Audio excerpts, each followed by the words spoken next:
Dosjes Metamorfoza është tërhequr në dhomë këshillimi për të marrë vendimin përfundimtar. Unë do të kem në këto momente kolegun Fatjon Gjinaj për detajet e fundit. Fatjon, përshëndes.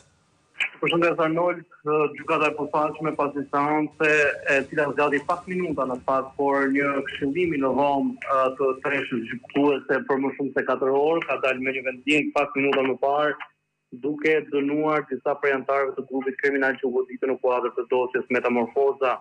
38 vite për 5 antarë të këtij janë dhënë nga togat e zeza, teksa ish shefi i forcave operacionale në policinë e shtetit, Orqion Bistri, jushua masa dhe urdhërua lirimin menjëhershëm nga qelia. Orqion Bistri u dënua me 2 vite burg për zbulimi i akteve ose dhënave sekrete, ndërsa u shpalli papajshëm për korrupsion dhe pastrim parash.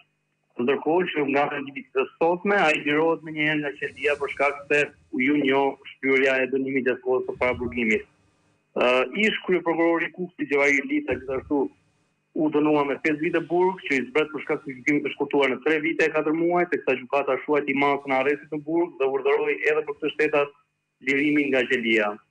Gjithashtu dënuar Edmond Preka me 10 vite burg, me 13 vite Behar Bajri, me 8 vite Asmer Bilali, dënime nga të cilat do të presin 1/3 për shkak të gjykimit të shkurtuar. Nuk u dha vendim sot për biznesmenin strategjik Pollum Gjoka, si dhe për ish drejtuesin e policisë Ardrit Hasanbekaj, për shkak se nuk e kanë bërë mbrojtjen e tyre, por gjykata pavarësisht mosdhënies së konkluzioneve nga avokatët vendosi t'i ndajë paktën këto 2 procedura që janë mbrojtja e të pandehurve dhe shpalljen e vendimit për në datën 2 dhjetor të këtij viti.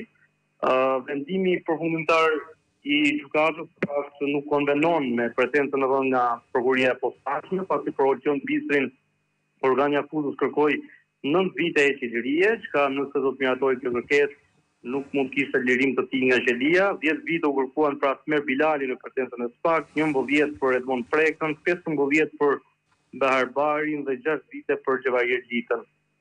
Po të ndalemi tek 2 emrat që janë liruar sot nga qelia, përgatësisht Gjevair Lita, SPAK kishte kërkuar 6 vite burg, gjykata dha 5 vite që i zbret në 3